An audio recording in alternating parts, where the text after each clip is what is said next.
Hello friends, welcome you all. आज से हम लोग एक नया इनिशिएटिव लॉन्च करने जा रहे हैं, जिसके तहत जो आपका ओनली आईएएस का उड़ान पॉलिटी रिवीजन बुकलेट सीरीज है, उसको कॉम्प्रिहेंसिव वे में डिस्कस करेंगे। और आपके एक एक क्वेश्चंस जो प्रीलिम्स में आएंगे, उसमें से आप देखोगे कि मैक्सिमम क्वेश्चंस आप आंसर करने लायक हो जाओगे।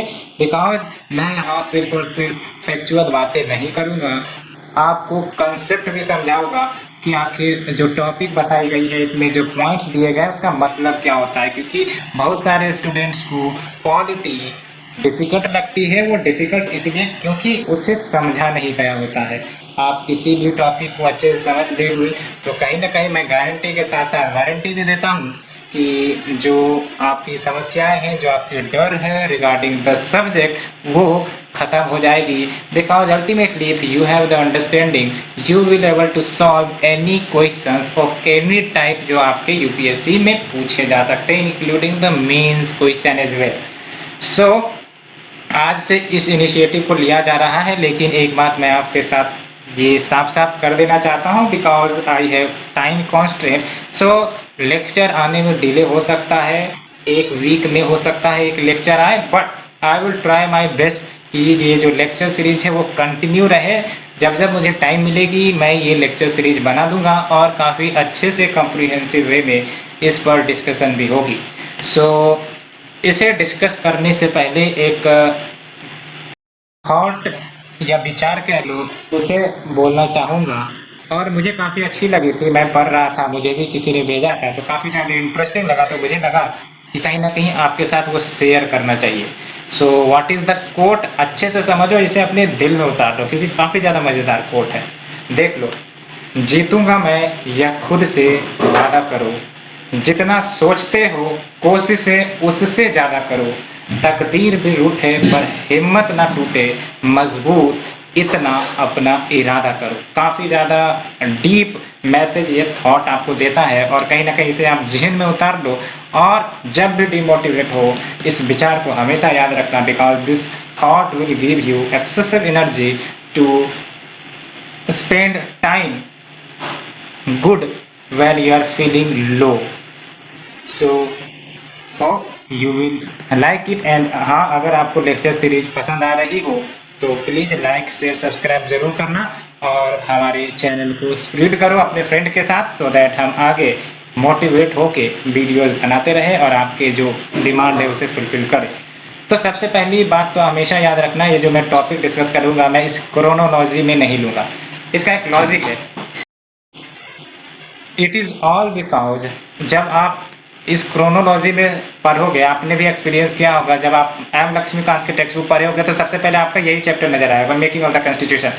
लेकिन जब इसे पढ़ना शुरू होगे तो आप लिंक नहीं कर पा रहे होगे सब्जेक्ट को, बिकॉज इसमें आपका हिस्ट्री पॉलिटी सब कुछ कनेक्टेड है। इसीलिए अगर आप पहली बार रीडिंग कर रहे होगे तो इट इज नो यूज, आपको समझ नहीं आएगा।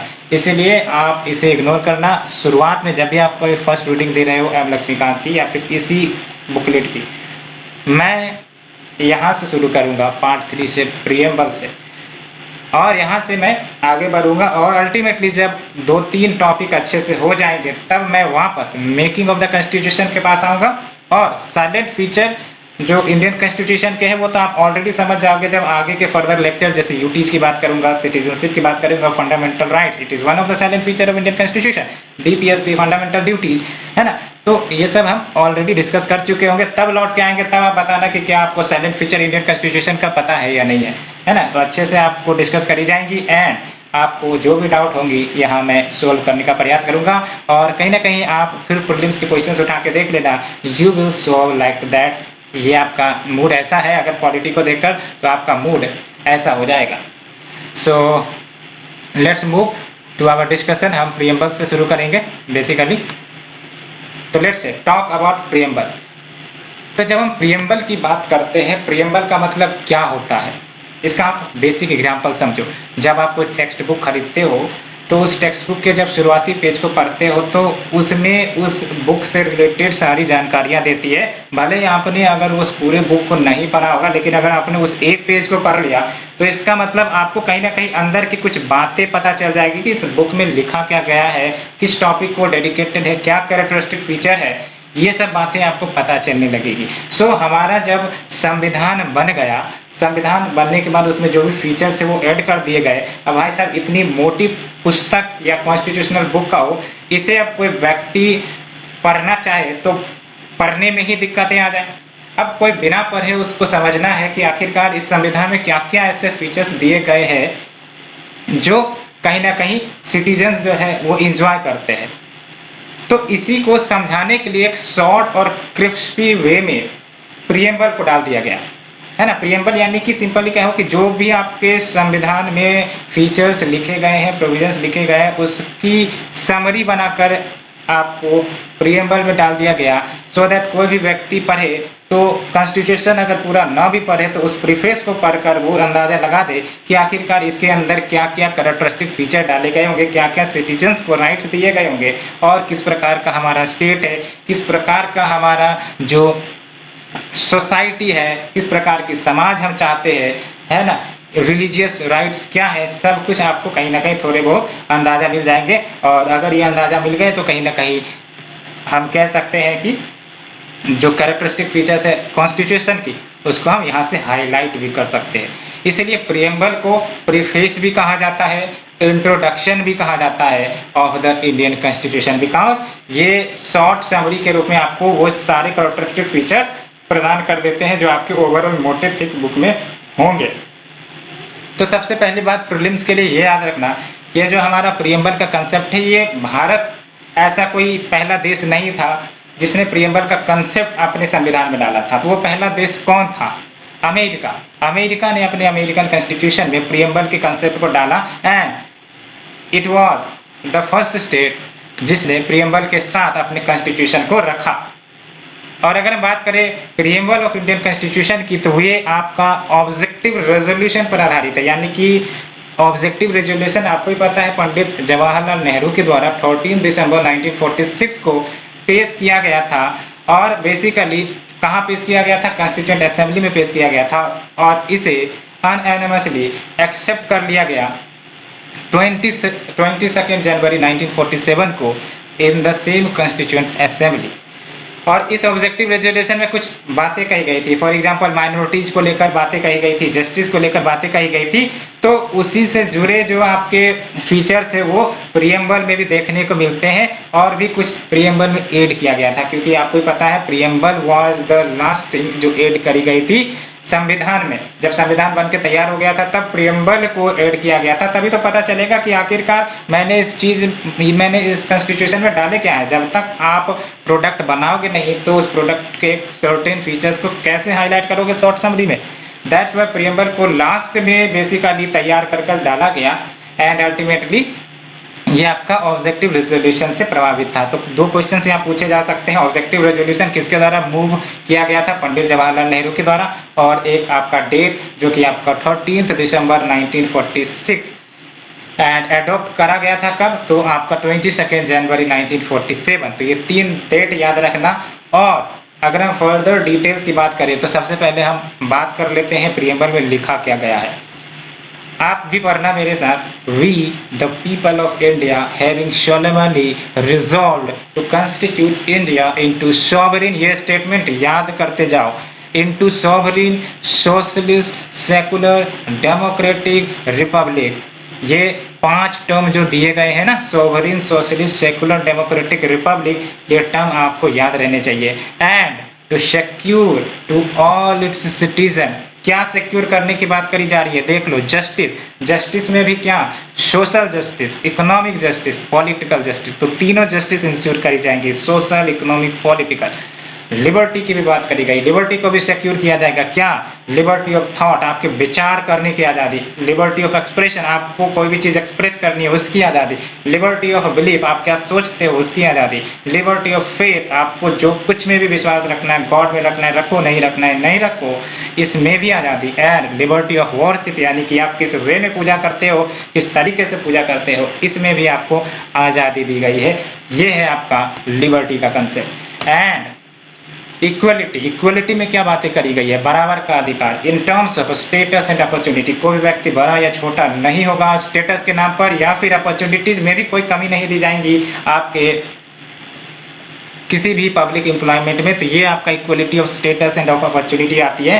And to promote among them all fraternity, fraternity का मतलब होता है भाईचारा, यानी कि डिफरेंट रिलीजन डिफरेंट कास्ट हमारे देश में रहते हैं, because we have the unity among diversity. तो यहाँ पर फ्रेटर्निटी एक आपका बेस के रूप में देखने को मिलेगा। And assuring the dignity of the individual and unity and integrity of the nation। And देख लो इन आवर कंस्टिट्यूएंट असेंबली ये 26th day of November 1949 do hereby adopt, enact and give to ourselves this constitution। अब देख लो यहाँ पर आपको इसको detail से research करना है, मैं बताता हूँ आपको कि इस डिटेल से रिसर्च कैसे करने हैं, क्योंकि यहाँ से आपको 5-6 क्वेश्चंस निकलेंगे, आपको याद करवा दूंगा इस टॉपिक को, आपको कभी पॉलिटी में दिक्कत नहीं आएगी। सबसे पहले बात देखो वी मतलब क्या, वी मतलब we the citizen of India, we the people of India. दूसरा इंपॉर्टेंट बात, do hereby adopt, enact and give to ourselves this constitution. कौन किसे कॉन्स्टिट्यूशन दे रहा है, हम लोग अपने आप को ही ये संविधान दे रहे हैं, ये बात हमें याद रखना। तो सोर्स ऑफ पावर किसका है ना, ये कॉन्स्टिट्यूशन किससे सोर्स किया गया है, we the people of India से, ये अच्छे से याद रखना। अब दूसरी बात आपको याद रखनी है, हमारा जो देश होगा उसके क्या कैरेक्टरिस्टिक फीचर होंगे। हमारा देश सॉवरिन होगा, सॉवरिन का मतलब हम आपको बताएंगे, सोशलिस्ट होगा, सेकुलर होगा, डेमोक्रेटिक होगा, रिपब्लिक होगा। और हमेशा याद रखना ये जो शब्द है सोशलिस्ट सेकुलर, ये दो शब्द प्रियम्बल को एक बार अमेंड करके लाए गए हैं, और वो अमेंडमेंट कौन सी थी उसके बारे में हम बताएंगे।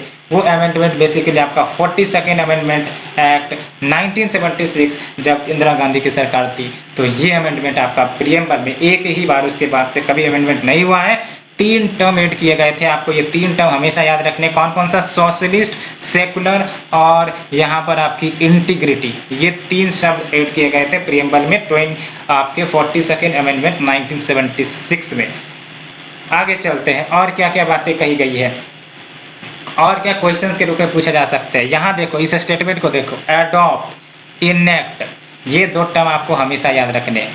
And to give ourselves the constitution, कब देने की बात करी जा रही है, कब अडॉप्ट करने की बात करी जा रही है, कब इनेक्ट करने की बात करी जा रही है, 26th day of November 1949। यहाँ आप डेट को अच्छे से आंख और कान दोनों खोल कर देखो, यहाँ पर 1949 है, 1950 नहीं है, 26 जनवरी 1950 नहीं है, यहाँ 26 of November 1949 है। तो अगर क्वेश्चन प्रीलिम्स में पूछा जाता है when our constitution was adopted, क्या आंसर हो गया आपके, 26 नवंबर 1949। व्हेन आवर कॉन्स्टिट्यूशन इनेक्टेड, 26 नवंबर 1949। ये 2 टर्म आपको अच्छे से याद रखना है, अडॉप्ट एंड इनेक्ट, ये दोनों आपका 26 नवंबर 1949 को किया गया था। और इसके बारे में हम एक एक डिटेल से बात करेंगे।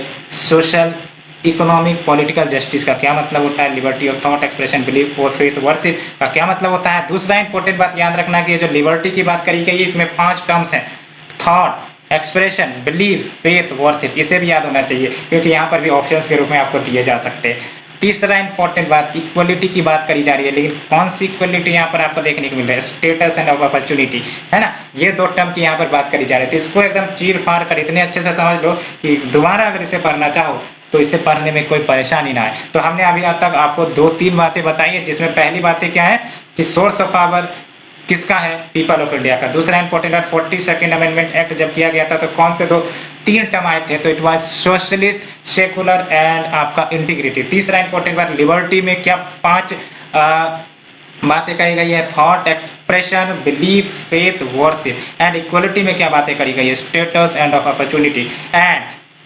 Last and most important point, adopt and enact हमारा संविधान कब किया गया? 26th day of November 1949।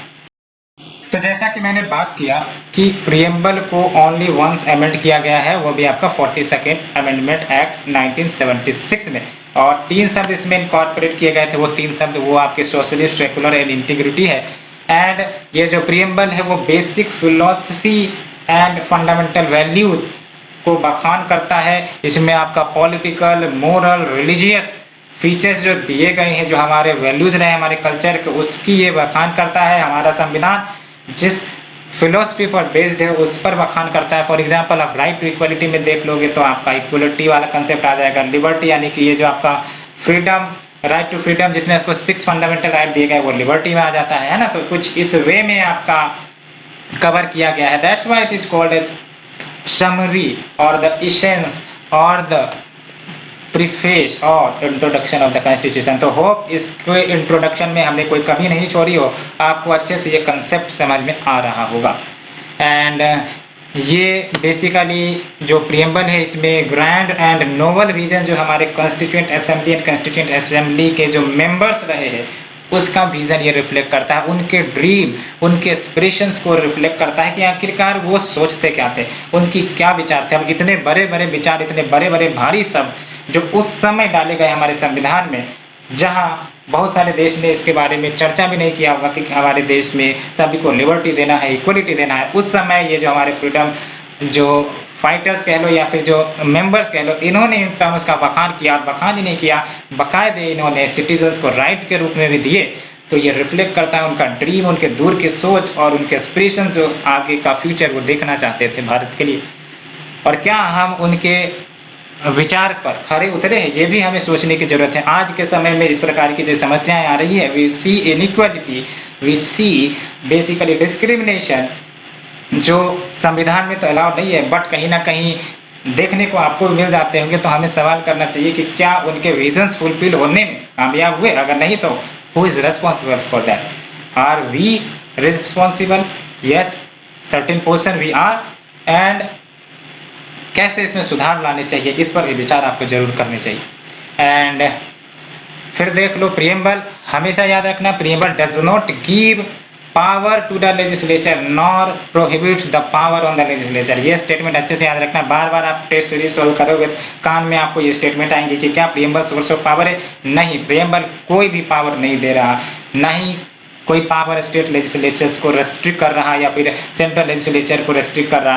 यानी ये सिंपली आपका समरी है, सेंस है। How can it will basically prohibit और give extra power to the authority. और जो दूसरी तीसरी बात याद रखनी, it is non justiciable, non enforceable in courts of law. When we say non justiciable को ब्रेक डाउन करो, नॉन एंड जस्टिसिएबल यानी कि the thing which is not available for justice delivery. यानी कि इस प्रियम्बल में जो भी बातें लिखी गई है, आप हो सकता है मुंह उठाकर चले गए सुप्रीम कोर्ट कि भाई साहब देख लो ये सब बातें लिखी गई है, इसमें आपका सोशल, इकोनॉमिक, पॉलिटिकल जस्टिस देने की बात करी गई है, लेकिन हमारे साथ तो अनजस्टिस हो रही है, तो आप इसको इन्फोर्स करिए। तो सुप्रीम कोर्ट को बोलेगा देखो भाई साहब, यहाँ पर एक्सक्लूसिवली प्रियम्बल आपका नॉन जस्टिसेबल है, we can not take any decision here, we can not enforce these principles.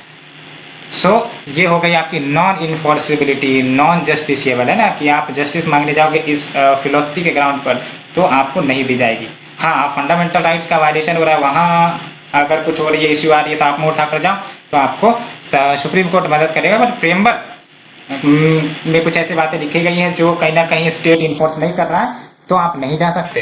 तो ये याद रखना है, this means the concept of non justiciability and non enforceability.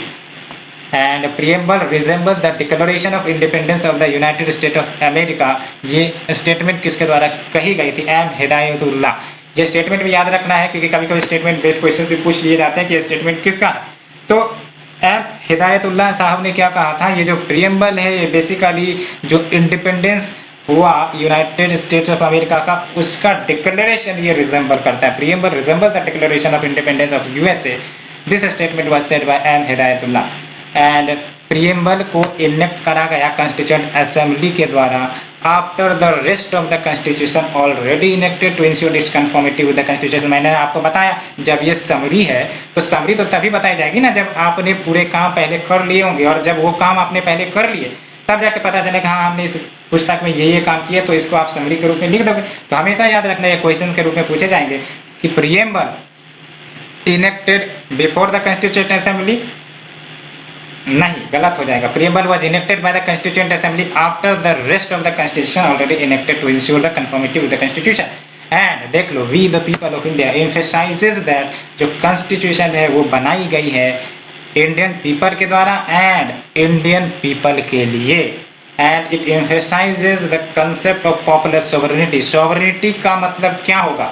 Sovereignty का सिंपल सा मतलब है कि we are a independent nation, और किसी भी दूसरे देश की जो राजशाही निर्देश है, ऑर्डर है, कॉलोनियल लेगेसी है, वो सब नहीं चलेगी। जो मेरा देश है वो मेरा देश है, वो किसी दूसरे की बाप की नहीं है, और जो डिसीजन मैं लूंगा वो इंडिपेंडेंट ऑफ एनी नेशन लूंगा, because we are a sovereign nation and we are independent to take the decision as we want, as our people wants, not as other देश, not as the other nation wants, है ना। सो अगर हम बात करें component of preamble की, तो इसको अच्छे से याद रखना। मैं आपको चीख चीख कर बोल रहा हूँ, प्रियम्बल से एक एक क्वेश्चन अगर आएंगे तो मैं आपको बता दूंगा कि एक एक क्वेश्चन किस वे में आ सकते हैं।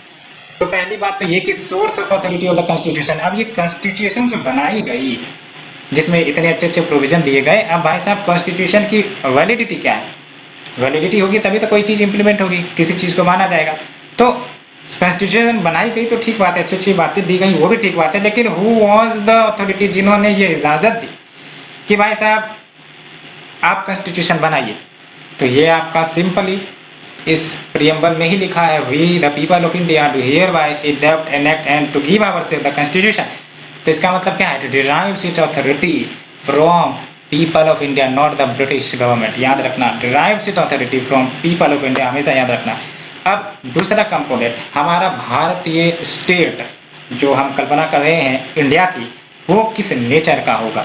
वो आपका सॉवरेन होगा, यानी कि कोई भी एक्सटर्नल पावर के अधीन हम नहीं होंगे, हम इंडिपेंडेंट होंगे। That means the meaning of the sovereignty, we will be socialist, यानी कि हम गरीबों का भलाई करेंगे, हम डेवलपमेंट करेंगे। ऐसा नहीं होगा कि हम भेदभाव करेंगे between the poor and the rich, ये सोशलिस्ट प्रिंसिपल होते हैं आपके। एंड सेकुलर, सेकुलर यानी कि any religion which is residing in our country, all are protected under the same umbrella, under the same benefits which other religion gets, either it is minority and or majority। And democratic and Republic, Republic का मतलब तो जानते ही है, जो head of the state होंगे वो elected होंगे। Britain में क्या है आपका, वो हेरिडेटरी है, वो राजा राजा राजा, और राजा के जो हेरिडेटरी है वो चलते रहते हैं, वो हो गया आपका मोनार्ची। लेकिन भारत में जो हेड ऑफ द स्टेट वो रिपब्लिक है, यानी कि भारत के कोने से कोई भी व्यक्ति अगर वो इंडियन सिटीजन या सर्टेन एलिजिबिलिटी वो फुलफिल करता है तो वो भी प्रेसिडेंट बनने का ख्वाब और भरोसा कर सकता है। एंड डेमोक्रेटिक का मतलब ये है जो भी आपका चयन होगा लीडर का वो आपका इलेक्शन के मदद से होगा। And objective of the constitution की बात करें तो ऑब्जेक्टिव यानी कि हम कॉन्स्टिट्यूशन बना तो रहे हैं, किसके लिए? लोगों के लिए। किसने बनाया? लोगों ने ही बनाया। तो क्या क्या इंस्पिरेशन, क्या क्या जो कह सकते हो कि अधिकार हम लोगों को देंगे?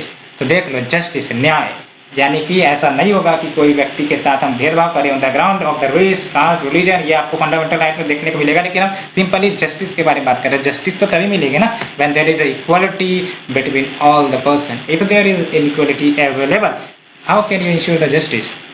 सो जस्टिस का कंसेप्ट रशियन रिवॉल्यूशन से लिया गया। लिबर्टी, इक्वलिटी, फ्रेटर्निटी, ये तीनों के तीनों फ्रेंच रिवॉल्यूशन से लिए गए थे। ये कंसेप्ट आपने रिसेंटली सुना होगा, जब फ्रांस में टेररिस्ट अटैक हुआ था तो ये स्टेटमेंट काफी ज्यादा प्रचलित हुई थी। Liberty, equality, fraternity. फ्रेटर्निटी यानी कि we all are one, world is one. Fraternity भाईचारा। इक्वलिटी, इक्वलिटी यानी कि no discrimination at all, whether you are rich, whether you are poor, whether you are privilege और unprivilege, whether you are government officer, whether you are not. लेकिन आप हमें बताइए कि क्या हम लोग इस इंस्पिरेशन को फुलफिल करने में बेसिकली सफल हो पाए हैं? And date of adoption of the constitution तो देख लो, 26 नवंबर 1949 को ये संविधान एडॉप्ट किया गया था। याद रखना, यहाँ तो सिर्फ एडॉप्ट बोला गया है, इनेक्ट भी आएगा ना एमसीक्यू में तो भी आपको 26 नवंबर 1949 बोलना है, टिक लगाना है, because we are seeing in the preamble here we do hereby adopt, enact and give to our self this constitution. तो इसमें कंफ्यूजन नहीं रहना है आपको। एंड बेसिकली अगर कीवर्ड्स की बात करें, कुछ कीवर्ड्स हैं और ये कीवर्ड्स कहीं ना कहीं समझने में लोगों को या आप लोगों को हो सकता है परेशानी आती होगी। Don't fear, we are here and we will give you proper detail what do mean by sovereignty, what do mean by socialist, and एक एक कंसेप्ट आपका क्लियर कर देंगे। बस आप कंटिन्यू रखिए, आपको इंटरेस्टिंग भी लग रहा होगा। अगर लग रहा है तो प्लीज़ लाइक का बटन भी दबा दें। तो फ्रेंड्स आज के लिए ये लेक्चर को यहीं समाप्त किया जाता है। आप इतने का ही रिवाइज करें, ज़्यादा लोड लेने का नहीं है। जो भी मैंने आपको बताया है आप उसे रिकॉल करें, और रिकॉल करने के साथ आप कुछ क्वेश्चंस भी आप बना के देख सकते हो। देखो आपके क्वेश्चंस बनने लगेंगे, लेकिन हाँ एक बार आपको डीप अंडरस्टैंडिंग हो जाएगी। आप एक बार फिर से लेक्चर को सुन लेना, इसलिए मैं छोटे छोटे लेक्चर्स बना रहा हूँ सो दैट आपको परेशानी ना आए, आपको समझने में दिक्कत ना आए, आप आराम से रिवीजन कर सको। मैंने क्वेश्चन का फॉर्मेट भी डिस्कस कर लिया कि किस वे में यूपीएससी या फिर आपके टेस्ट सीरीज क्वेश्चन पूछ सकते हैं। सो आज के लिए इतना ही। होप आप लोगों को ये वीडियो अच्छी लगी हो। अगर वीडियो अच्छी लग रही है तो प्लीज लाइक शेयर सब्सक्राइब जरूर करें। Thanks friend, thank you very much.